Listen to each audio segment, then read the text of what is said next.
Yo, what's going on, everyone? This is Logical Reaction Guy. It would be remiss of me if I didn't react to a TED video.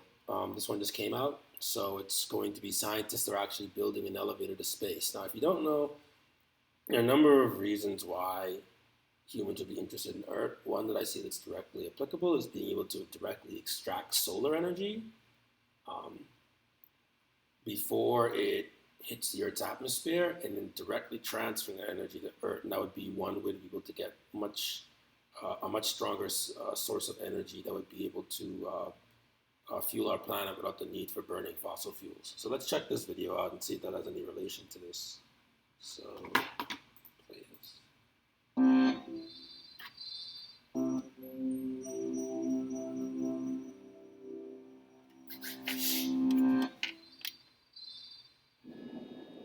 Sending rockets into space requires sacrificing expensive equipment, burning massive amounts of fuel, and risking potential catastrophe. So already here I can see this is probably going to be a video about getting scientists to like the ISS or the moon quicker. So I'm gonna speed the video up a little bit. I'm gonna try this out and see if people like it. Space race of the 21st century. Some engineers are abandoning rockets for something much more exciting: elevators. Okay, so maybe riding an elevator to the stars isn't the most thrilling mode of transportation, but using a fixed structure to send smaller payloads of astronauts and equipment into orbit would be safer, easier, and cheaper than conventional rockets. On a SpaceX Falcon 9 rocket, every kilogram of cargo costs roughly $7,500 to carry into orbit. So that's kind of one of the reasons why SpaceX became a thing, right? Because Elon Musk discovered that it was expensive to take cargo back and forth between the Earth and the ISS or other space stations. So he came up with the idea to be able to cheaply produce rockets, and then in that, being able to fund the company by sending loads for NASA and other governmental organizations and even private organizations, right? And we're starting to see the privatization of the space industry with Blue Origin, Jeff Bezos' company, as well as Richard Branson, the CEO of Virgin. Are projected to reduce that cost by 95%. Researchers have been investigating this idea since 1895, when a visit to what was then the world's tallest structure inspired Russian scientist Konstantin Tsiolkovsky. Tsiolkovsky imagined a structure thousands of kilometers tall, but even a century later, no known material is strong enough to support such a building. Fortunately, the laws of physics offer a promising alternative design. Imagine hopping on a fast-spinning carousel while holding a rope attached to a rock. As long as the carousel keeps spinning, the rock and rope will remain horizontal, kept aloft by centrifugal force. If you're holding the rope, you'll feel this apparent inertial acceleration pulling the rock away from the center of the rotating carousel. Now, if we replace the carousel with Earth, I guess some simple physics, right? So there's the force that's tying the elevator to the Earth. That's like the tension, and then there's because it's spinning, you have that inertia. I'm not a physicist, so there's only a little bit I understand here. It's been a while since I've taken physics, but isn't there like a tangential force to that to the motion, like to that rotation? That's like what you're feeling, right? So then you're feeling being like pushed out. The rope with a long tether and the rock with a counterweight, we have just envisioned the modern space elevator, a cable pulled into space by the physics of our spinning planet. For this to work, the counterweight would need to be far enough away that the centrifugal force generated by the Earth's spin is greater than the planet's gravitational pull. These forces balance out at roughly 36,000 kilometers above the surface, so the counterweight should be beyond this height.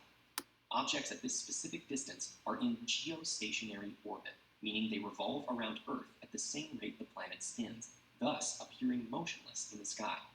The counterweight itself could be anything, even a captured asteroid.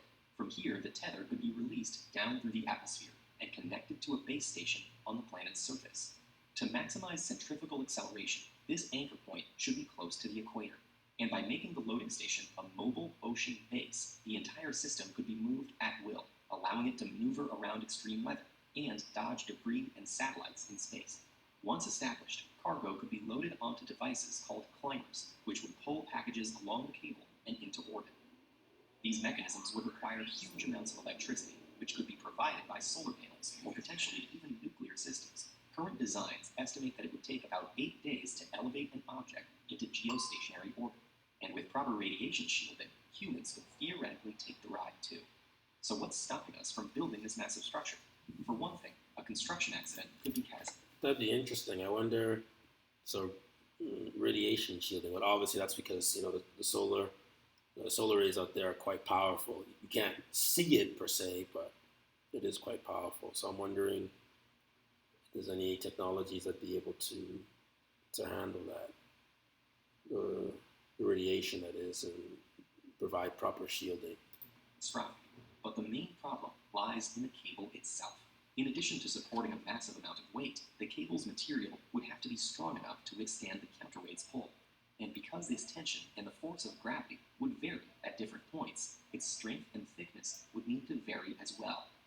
Engineered materials like carbon nanotubes and diamond nanothreads seem like our best hope for producing materials strong and light enough for the job.